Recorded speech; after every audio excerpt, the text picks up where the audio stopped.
My name is Toby Sisson, and I am an artist, visual artist. I'm a drawer, a painter, a printmaker, and my most recent project includes some photographic collages. I'm also an associate professor of studio art at Clark University in Worcester, Massachusetts.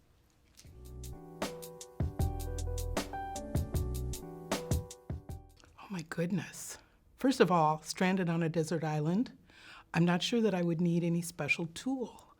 If I was stranded, probably just some sticks. I'm going to assume there's driftwood. It's a desert island, and sand, which means that you would have an automatically erasable surface. Yeah, I would probably be content for a long time on the beach.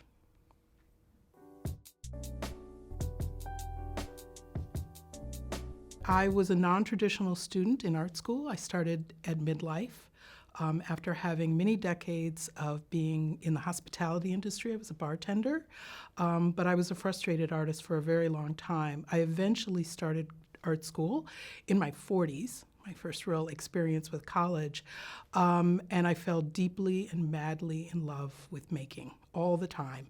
And so I'm a professor, I think, in large part because I never wanted to leave school. Once I got in, I didn't want to ever leave. So I get to continue and engage with that. The biggest surprise for me about my career or the life experiences that have come from my career is the fact, sounds silly, but the fact that I even get to do it. Because I was not in an artistic profession early on, and my parents worked sort of regular working class jobs, in the beginning of my life, I didn't see this as a possibility. So it's forever fascinating to me that I've been so blessed to be able to be an artist. I think that's a great blessing. I thank the universe every day that I get to do this. Yeah, it's a surprise that I get to engage with the life of the mind, right? And that I get to use my hands to make things, and that I have time and space and energy to do that. That's what I'm really thankful for.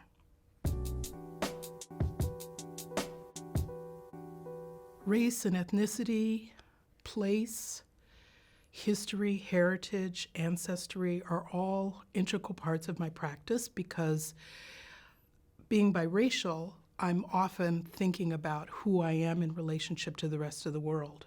Who do I look like? Who do I have similarities with? In what ways am I my mother's daughter or my father's daughter? What traits and characteristics, both personally and culturally, do I carry forward in the world? And so these are open questions for me. My ideas about that are evolving all the time. And so that has to make it into my work. If I'm going to make work that's authentic, that's genuine, that's real, then it has to be about those things that occupy my imagination.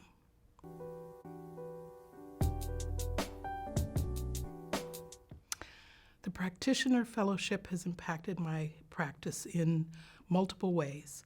First of all, I appreciate, the fellowship in the Practitioner Fellowship. I love being in conversation with other artists, particularly the fact that it's multidisciplinary. So, I may paint and draw, but I get to have wonderfully generative conversations with poets and rappers and filmmakers, essayists, all different kinds of artists. So there's a lot of cross-pollination between our practices because we're all centered on dealing with race and ethnicity, migration, indigeneity. These ideas are sort of central to each of our practices, and the medium that we're using to express that might differ from person to person. But there's a lot of common ground that we share. So I think the most important part of this fellowship has been the opportunity to be in deep and sustained conversations with other artists about these things.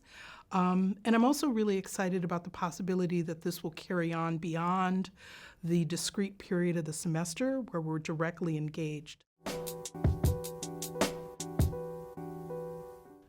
The role of art in challenging times is complex. I mean, we live in complex times, so art is mirroring that. But I just had a really interesting conversation with one of the other fellows just a few minutes ago when we were talking about how there's an instrumental value to our work. How does it function in the world? What does it do in the world? But there's also an intrinsic value to art, and that means that it's an end in and of itself. It doesn't have to always do something because it is something. There's value in just being. In the same way that there's value in being a human, that it isn't necessarily how much money you earn or what you accomplish, but there's deep value in just being. And I think it's important that we don't lose sight of balancing the instrumental with the intrinsic value of art, that it is an endeavor that is good for its own sake. I was saying in that conversation with an artist earlier that I'm kind of a closet formalist, meaning that I'm really interested in ideas that surround beauty, which is often suspect. You know, we understand things like justice and truth as having intrinsic value, but we sometimes are a little suspicious of beauty because we think it could be manipulative or subversive in some way. And that's true because we've commodified beauty, probably commodified truth and justice too, but maybe we don't address that as often. I'm not sure what's next for me. And there would have been a time in my life when I would have been really stressed by that. That would have caused a lot of anxiety. A sense of not knowing was seen as anxiety-provoking because I thought I should always know what I will do next. I'm trying to release that and have a sense that not knowing is actually a gift. First of all, I don't think we have any control over anything anyway, really. I mean, on a deep sort of fundamental level. And embracing that, I have to be okay with the idea that not knowing is something that I should enjoy. If I can't change it, I might as well embrace that, lean into it, and appreciate what it has to offer. So I have thoughts about what I would like to do next, but I'm really comfortable in the sense that even what I plan will not happen exactly as I imagine it, and that that's a good thing. When you make art, it's not about just simply conceiving an idea and then implementing that idea. That's just too sort of perfunctory for me. I like the idea that I work in concert with my materials, that my ideas are ever evolving, and that my imagination is much bigger than I can even comprehend. Like it's always a step ahead of me, and I always want it to be ahead of me.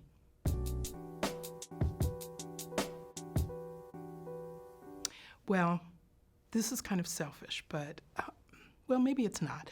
I'm on a sabbatical right now, which is really just time away from my usual day-to-day practice as an academic, which has afforded me this luxury of being able to not know what I'm going to do next and other things like that, and to have big ideas and then follow some of them. My wish would be that everyone have a sabbatical. I know that sounds kind of radical and unrealistic and not doable, but I think even if it doesn't look for every job or every person the way it has for me or other people in academia, I think the seed of the idea, taking time away from your usual practice, allowing yourself to go deeply into an idea, to rest, to replenish, to explore something that feels outside of the boundaries of what you usually do, is extraordinarily helpful for your creativity, for your mental health, for your physical health, for your overall well-being. I would like to see some practice, like a sabbatical, some idea like that, really take root in lots of different kinds of work. Not a leave of absence because you're ill, not a family leave because someone else needs care, but time away from what you usually do because you need and deserve care yourself, and you are best able to make decisions about what that should look like for everyone. And these can be discrete periods of time, maybe from half a year, sometimes longer, depending upon how the world can operate around that. But I think we could make room for that because we always make room for what's important in the world. We can, if we really want to. So if I had a wish for the world, it would be that everybody gets a sabbatical and has an opportunity to use it as selfishly as they would like.